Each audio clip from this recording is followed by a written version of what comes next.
Alright, I'm going to be doing a survival challenge, getting food, water, and shelter, those three things. I would have somebody else to do it with, like I could do like a 1v1 and we could have somebody judge us and see who did better. But yeah, food, water, and shelter, starting with water because that's the most important thing in a survival situation. Alright, let's get to it. Alright, so what I like to do for finding water in a survival situation, I just like to go with the contours of the earth. But everything's kind of flat, nothing but there's water. That's exactly what I'm going for. There's no like big crevices or like mountains or anything, but there are creek beds in here, but they dried up significantly, and that would be the best source for some purified water. But coming down here, it's not even that clean. Oh my gosh, there are fish in here. No way. Anyways, I'm getting distracted, so we want to come in here. It's really bad. What I like to do, I like to go to the deepest point I can without getting wet, because like right here where it's all black and stuff, that's not the best water because there's more bacteria in there.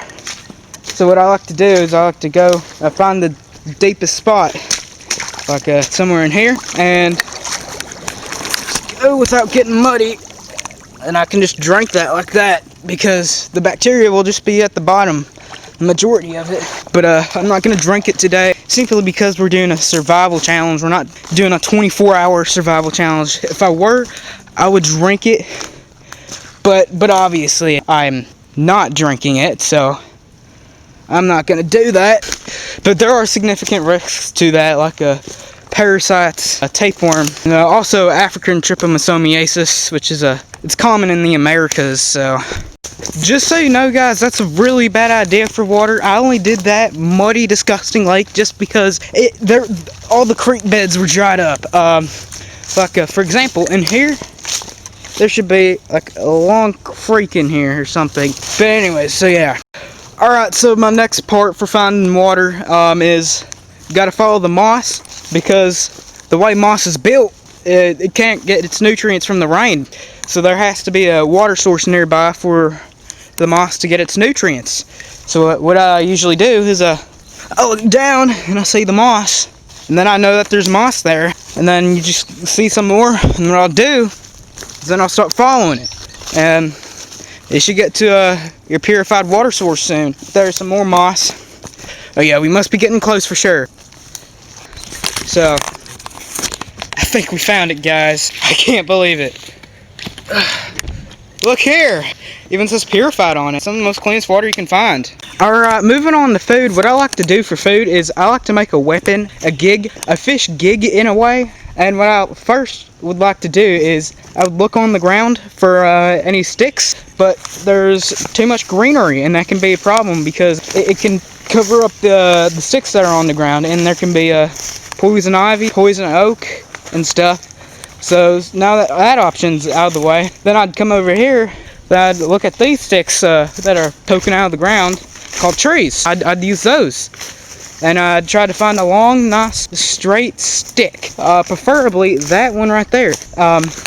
Pretty straight, make sure it doesn't have any curls in it, but I didn't bring anything to cut it with. Luckily I have a pre-built. That's good, I can show you that. But you just want to cut at the bottom, and it can also be used as a walking stick. And then I'll show you how I made it too. So yeah, just cut it down and then just shave off the sticks at the top of it.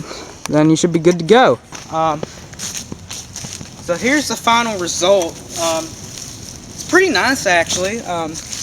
Pretty sharp too. So anyways, this is a knife, let's just say that. Actually, no, not that one. Let's just say this stick is a knife. So what I did, I got right down in there, and then I'd get a local big rock, and then I'd chop the middle of it right in half, and then I'd do the same to the other middle of it. Chop it right in half. I know my camera angles suck, but you're gonna have to deal with it. And then I would get a big stick and fit it right in between there, and then it would spread it out. And it's really efficient too, actually. I can pin my enemy to the ground.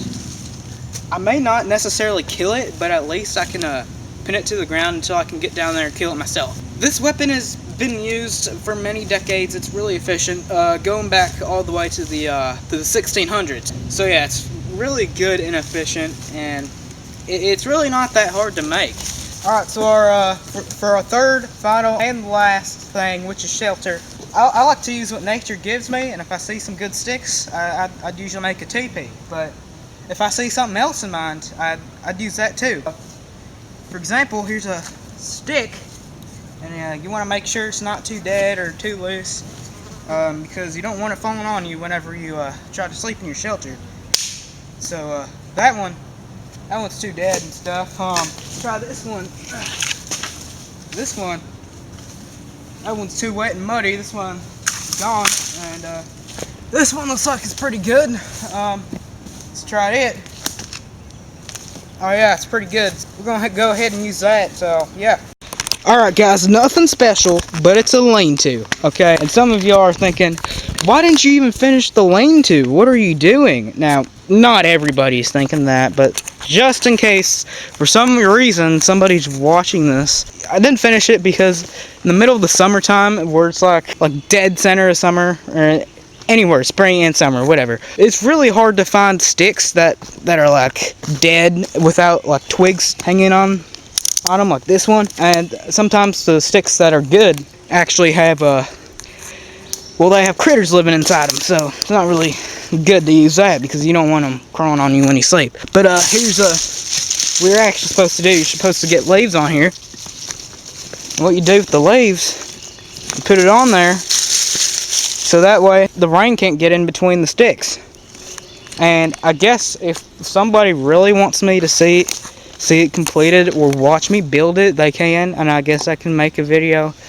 I mean, no, I don't know why somebody would be watching this anyways. I'm just doing this video just for the sake of it because I'm bored. But yeah, that's the lean-to, and it's not even in a good area. There's not really a good flat spot. Like I did say it was like pretty flat here in these woods, but there's a lot of like debris and stuff in the woods, so it's gonna be like hard to find the clearing, and there are like almost no clearings that I've seen so far. Yeah, that's the lean-to, and that's my video.